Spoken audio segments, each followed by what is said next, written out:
Primera de Pedro, capítulo 1, estamos leyendo. Dice el versículo número 7 de esta primera carta de Pedro: para que sometida a prueba vuestra fe, mucho más preciosa que el oro, el cual aunque perecedero se prueba con fuego, sea hallada en alabanza, gloria y honra cuando sea manifestado Jesucristo. Es posible que en este tiempo alguno de nosotros estemos pasando por alguna dificultad. Puede ser que las dificultades entre nosotros o las que tengamos cada uno sean distintas, variadas. Es posible que algunas de las aflicciones que tenemos nosotros, algunos, tengan que ver, por ejemplo, con el trabajo que no hay, con los recursos que no alcanzan. Otra aflicción puede ser quizá también la situación familiar, alguna condición familiar que se da, que es difícil, que es una carga pesada. Es posible también que estemos algunos sufriendo por alguna enfermedad, algún padecimiento físico. Las pruebas, las tribulaciones son variadas. Es poco probable que alguno de nosotros estemos sufriendo, aunque quizá en un grado pequeño, pero que estemos sufriendo persecución por nuestra fe. Quizá nosotros no tanto. Es posible que sí, algunos en algún momento, de alguna forma, pero como está determinada este tipo de persecución, como lo viven o lo vivieron en aquel tiempo aquellos cristianos, o como lo viven personas hoy día en otras partes de nuestro país o del mundo, hoy nosotros quizá no padezcamos por esto. Quizá hubiese o cupiera muy bien un sermón moralista, ¿no?, en donde tuviésemos nosotros que estar hablando de no se preocupen, todo va a salir bien, sean buenos, pórtense bien, hagan las cosas correctas y entonces todo va a ser maravilloso. Eso sería bastante fácil de hacer. El sermón moralista no encuentra cabida en la palabra del Señor. Desde luego que la moral también es parte del Señor, pero tenemos que escuchar el consejo de Dios que va más allá y que es muchísimo más alentador y que implica retos importantes y asumir actitudes importantes de los cristianos. Es muchísimo mejor cuando nosotros nos acercamos a la palabra con este tipo de situaciones en donde ¿qué está sucediendo? Las preguntas son: ¿qué está pasando? ¿Por qué no se arreglan las cosas? ¿Por qué estamos pasando por esto? ¿Qué sucede? ¿Cómo lo enfrento? ¿Cómo asumo? ¿Cuál debe ser mi actitud? Y me parece que esta carta maravillosa, y especialmente este pasaje que vamos a estudiar y que hemos empezado desde la semana pasada, debe alimentar nuestra alma, nuestro corazón y darle rumbo a nuestra actitud frente al Señor que está a cargo de estas circunstancias.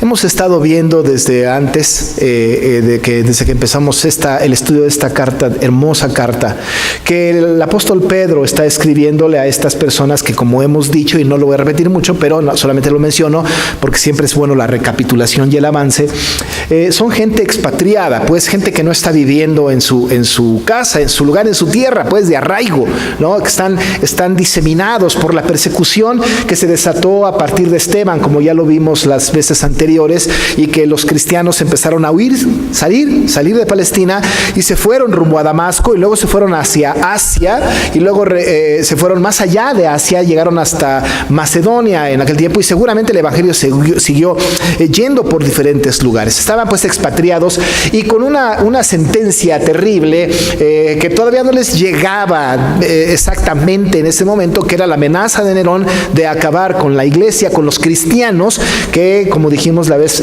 pasada y antepasada, estaban siendo acusados por el incendio de Roma. Así que entonces era una circunstancia muy difícil. Pero nos alegramos la semana pasada Porque nosotros sabíamos y le dábamos juntamente con Pedro esta palabra al Señor: bendito el Dios y Padre de nuestro Señor Jesucristo, que según su grande misericordia nos hizo renacer para una esperanza viva. Antes no estábamos nacidos de nuevo. Sin haber estado nacidos de nuevo, no había esperanza. Una persona que no es regenerada, pues la esperanza de la persona no regenerada está en cualquier cosa, menos en las cosas espirituales, incluso las temporales. Pero aquí Pedro nos está diciendo que tenemos una esperanza viva porque el Señor nos hizo renacer para eso. Una esperanza maravillosa. Y ahí vimos asuntos doctrinales profundos, importantes para nosotros, como el nuevo nacimiento, como la esperanza misma y la esperanza bienaventurada de la venida del Señor Jesús y lo que implica. Porque lo que implica la venida de Cristo es que nosotros asumiremos, tomaremos para nosotros una herencia que está, decíamos la semana pasada, reservada para nosotros. Usamos la expresión reservada y pusimos un poco la ilustración de aquel que va al hotel, en el call center llama y dice: quiero una reserva para tal día, tal hora en el hotel fulano. La reservan y cuando uno llega dicen: ya lo estábamos esperando, aquí está su nombre anotado, pásele a disfrutar del beneficio de la reservación que usted hizo.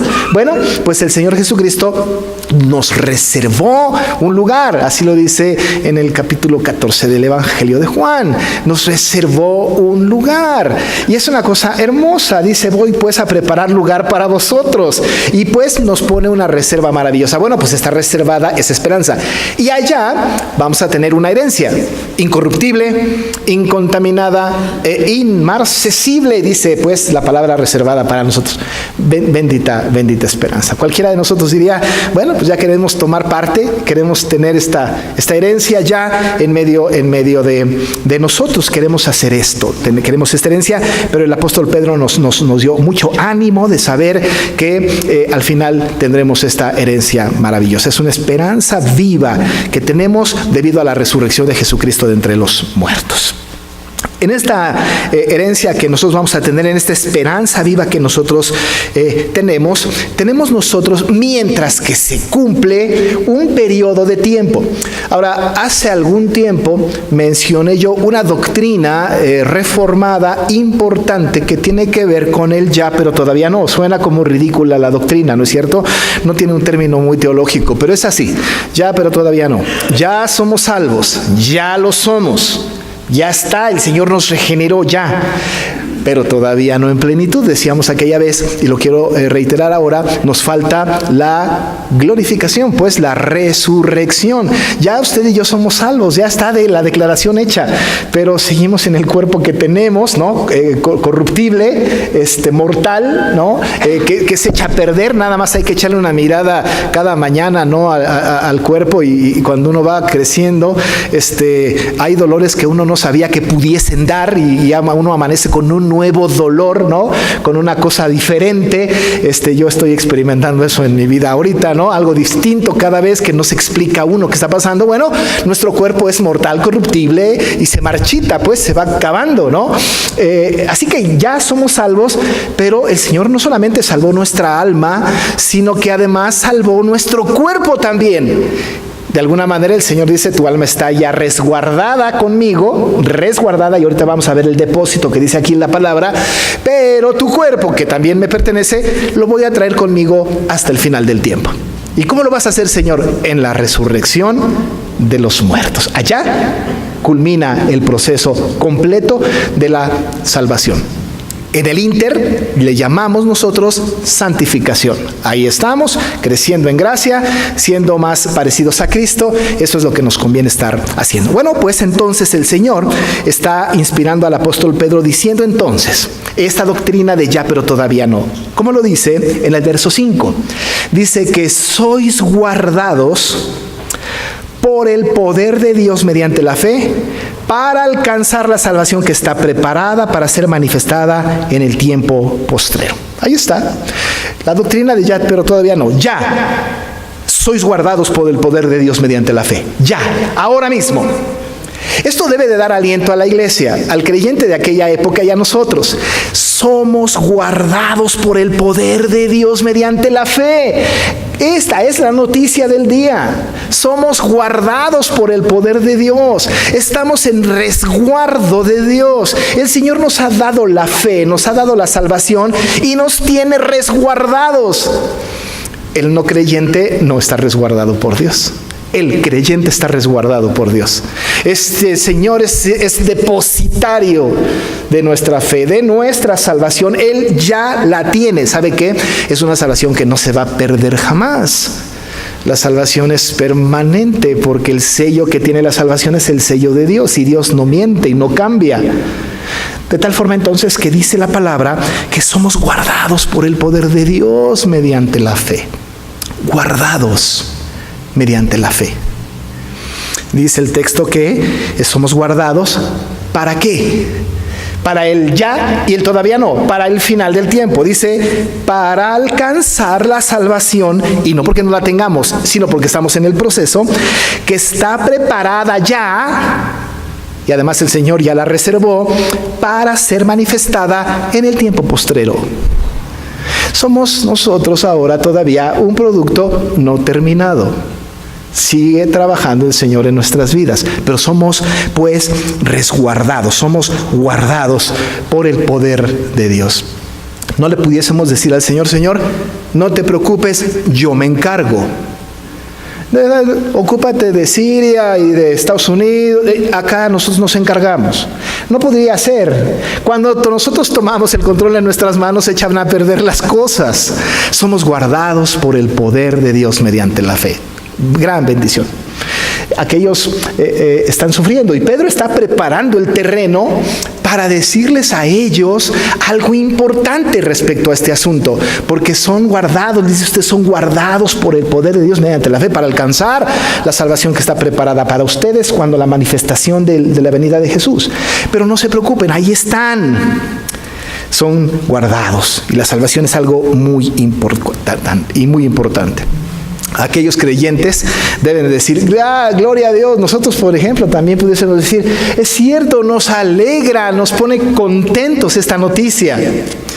Pero Pedro, siendo muy honesto con la iglesia de aquel tiempo y con nosotros ahora, nos dice lo siguiente en el versículo 6, en lo cual, es decir, aquella convicción de que somos guardados por el poder de Dios mediante la fe, que tenemos una herencia incorruptible, incontaminada, inmarcesible, reservada para nosotros, dice, esto en lo cual vosotros os alegráis. Y vale la pena alegrarse, ¿no es cierto? Me alegro por eso. Nos alegramos porque tenemos una herencia maravillosa, porque tenemos esperanza, porque tenemos nosotros, estamos guardados en el depósito de Dios, maravilloso, nos alegramos mucho, dice el apóstol, en lo cual vosotros os alegráis. Y luego viene lo que no queremos escuchar.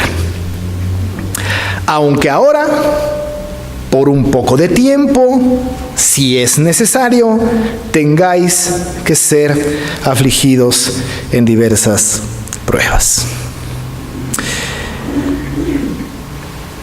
Bueno, no nos gusta, ¿no? A los creyentes de aquella época seguramente, ¿no? ¿Cómo nos gustaría, amado hermano? ¿Cómo nos gustaría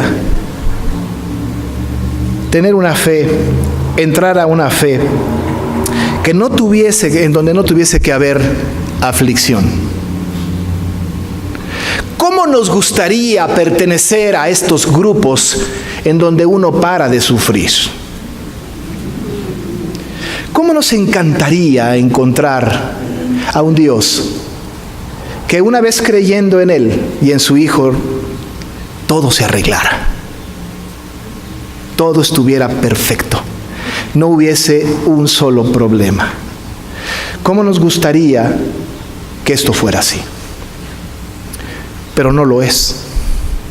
Somos guardados por el poder de Dios, pero al ser guardados por el poder de Dios mediante la fe, no implica prosperidad, no implica bienestar material, no implica parar las enfermedades, no implica la seguridad nacional, no implican estas cosas. Por eso el apóstol Pedro, a aquellos que van a padecer y que seguro están padeciendo ahora en ese momento, les está diciendo, se alegran, que bueno, hay que alegrarse. Aunque ahora por un poco de tiempo, dice él, si es necesario, tengáis que ser afligidos en diversas pruebas. El lenguaje vago da motivo a diferentes interpretaciones. Y las interpretaciones que se pueden dar están en las expresiones poco de tiempo y en la expresión diversas pruebas. Quisiéramos que Pedro fuera más específico. ¿Cuánto tiempo? Porque poco de tiempo, ¿cuánto es? Y quisiéramos que fuera más específico en las diversas pruebas. ¿Qué pruebas? ¿Dónde van a estar las pruebas? ¿Cuándo van a llegar las pruebas? ¿Cuánto tiempo van a durar las pruebas? Quisiéramos como que fuera un poco más específico el apóstol para que nosotros pudiésemos tener el control. Pero no necesitamos tener el control. No lo necesitamos tener nosotros el control. El control lo tiene Dios porque somos guardados por su poder mediante la fe.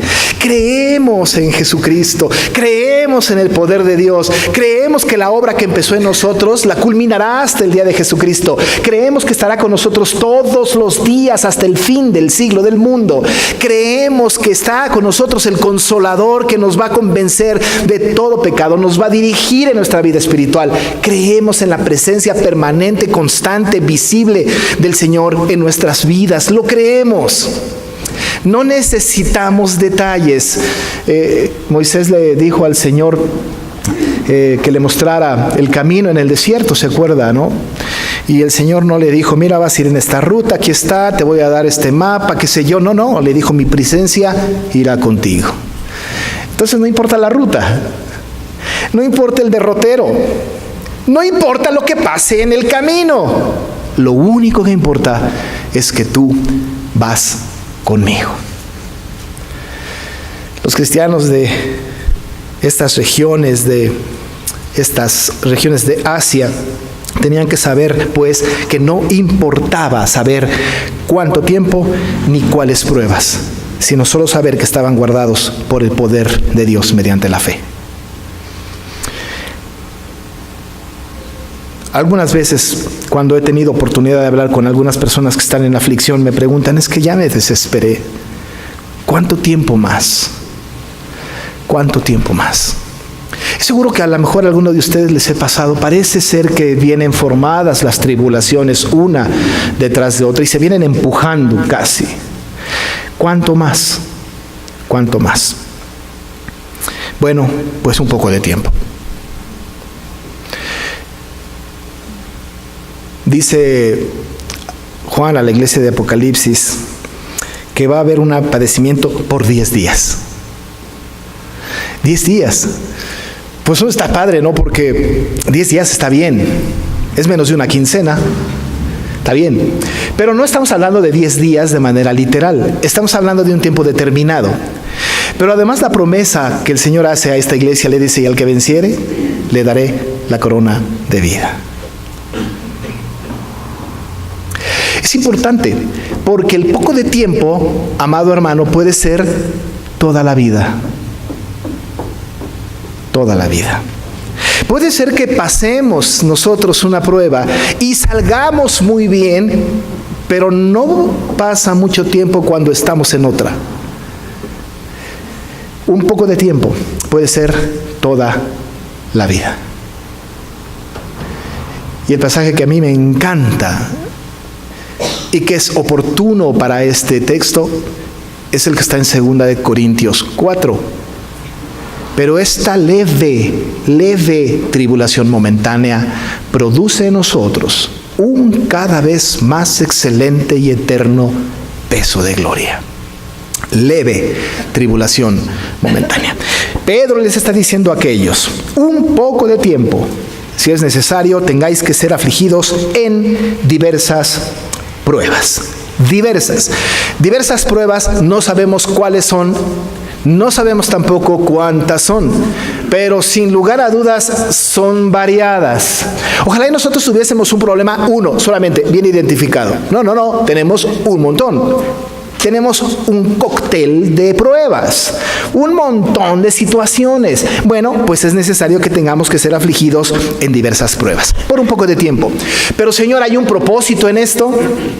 ¿Hay un propósito para que seamos sometidos a semejante situación? Nosotros, los creyentes, tus escogidos, tus amados, la niña de tus ojos, tu pequeña manada, nosotros, tus preferidos.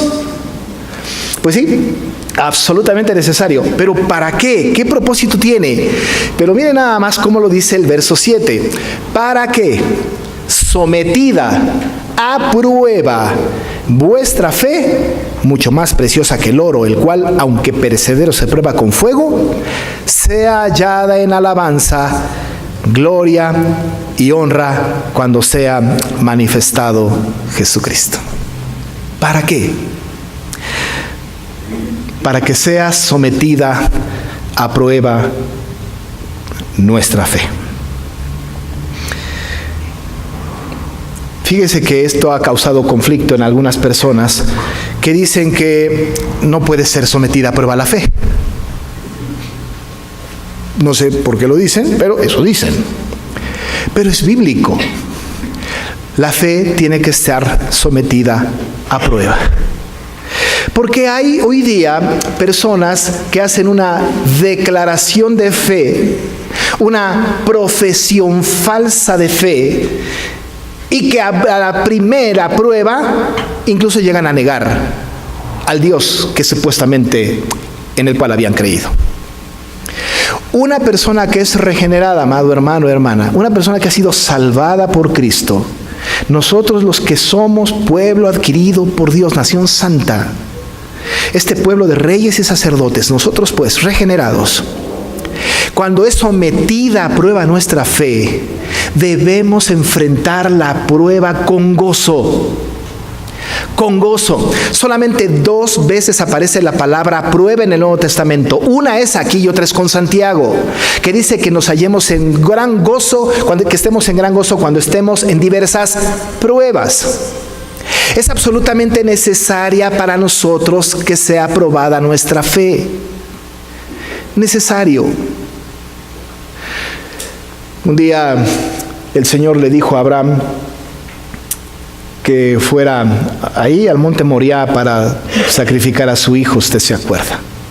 Pero allá en el capítulo 22 de Génesis, dice Moisés en este relato: aconteció después de estas cosas que probó Dios a Abraham.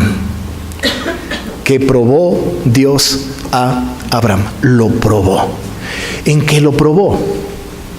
Lo probó porque él le había dicho a Abraham que iba a ser él y su generación más bien como las estrellas del cielo y como la arena del mar. Iba a ser pues el padre de la fe, cosa que sucedió. Pero el padre de la fe tenía que ser sometida a prueba su fe. ¿Qué tanta fe tienes en mí? ¿Qué tanta confianza tienes en mí? ¿Qué tanto depositas tu fe en mí? Y le dijo pues para probarlo: lleva a tu hijo al monte para sacrificarlo, dámelo en sacrificio. Su único hijo, el hijo de la promesa. Tuviera más, diría uno, bueno, pues se queda con más, pero uno nada más. El otro era de la esclava. También hubo promesa para él. Pero en Isaac, dámelo. Pudo haber dicho Abraham: no cumples tu palabra, Señor. Me habías dicho una cosa, ahora estás cambiando de opinión. Pero tenía que ser sometida a prueba la fe.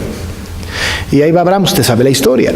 Incluso Isaac llevaba la carga con la que se iba a sacrificar. Salió victorioso. Al final, en el capítulo mismo 22, en el verso 12, el ángel del Señor le dijo: no extiendas tu mano sobre el muchacho ni le hagas nada. Y dice: porque yo conozco que temes a Dios. Es algo así como decirle: en la prueba de tu fe sacaste 10. Has sido aprobado. Pero amado hermano, el Señor no nos está pidiendo un hijo hoy día. No nos está diciendo: sacrifica a tu hijo. No nos está pidiendo: sacrifica a tu esposa, a tu esposo. No nos está pidiendo algo semejante. Está permitiendo que estemos en una prueba difícil para que nosotros estemos confiando en Él. Y no importa lo que pase, sé que estoy guardado por el poder de Dios mediante la fe. esta fe que está siendo puesta a prueba.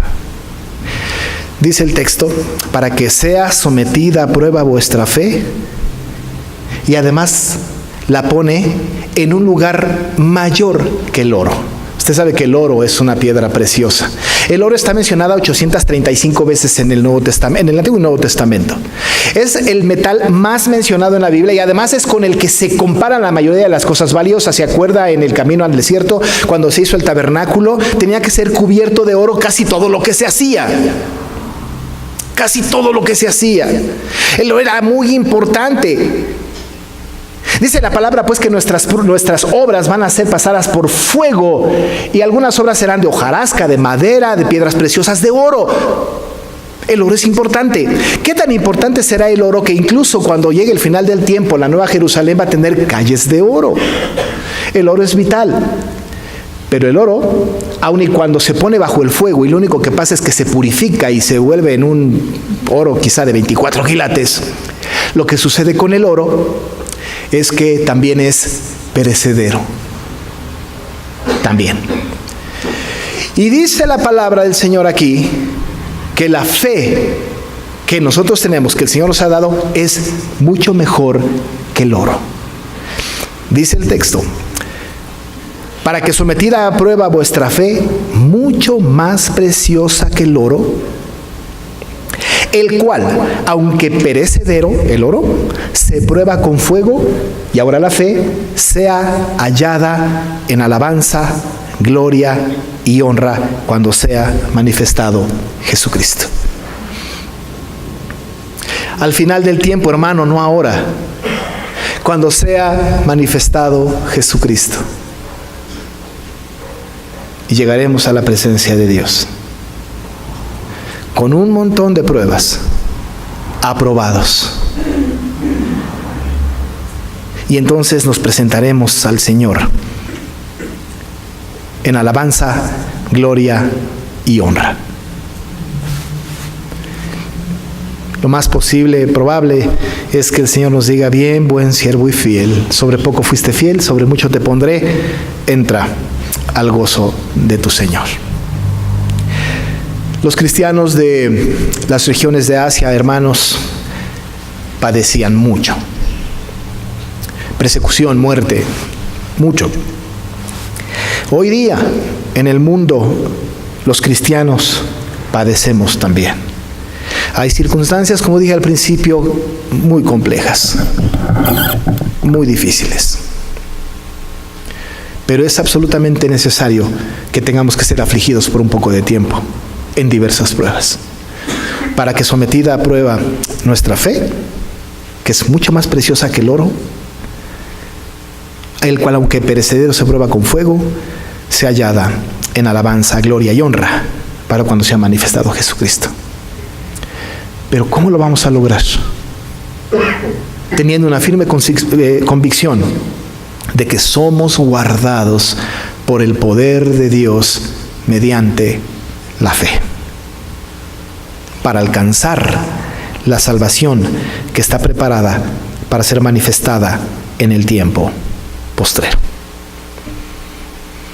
El día de Jesucristo, cuando Cristo venga, al final del tiempo, hermano, hermana, se acabará su aflicción. Y estaremos ahí en alabanza, gloria y honra. Pero le quiero decir más, y con esto termino. Mientras que eso no pase, mientras que esto no suceda, hay que practicar y estar gozosos en medio de la tribulación.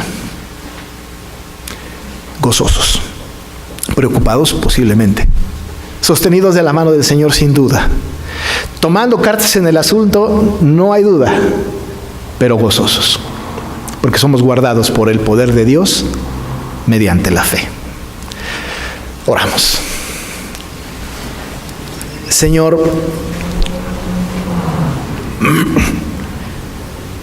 tú nos guardas y nos dejas estar aquí porque es necesario que estemos aquí. Podemos tener estos avisos de tu palabra, de parte del Señor Jesús, van a tener aflicción en el mundo. Van a padecer por un poco de tiempo. Habrá tribulación, y gran tribulación como no la ha habido nunca. Tendremos situaciones difíciles. Las estamos viviendo ahora. No permitas que de ninguna manera perdamos la esperanza. No permitas que de ninguna manera dejemos de pensar, Señor, que tú nos guardas con tu poder mediante la fe.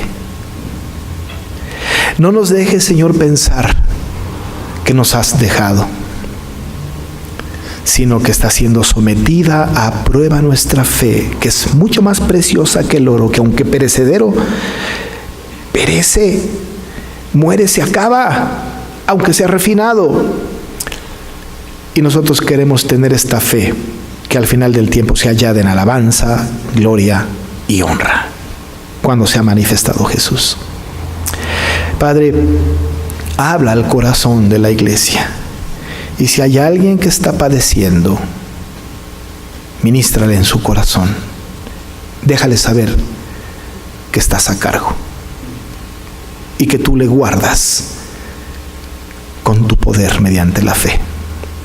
Gracias, Señor, por lo esperanzadora de tu palabra, lo prometedora de tu palabra y la seguridad que nos da estar bajo tu resguardo. En el nombre de Jesús te agradecemos. Amén.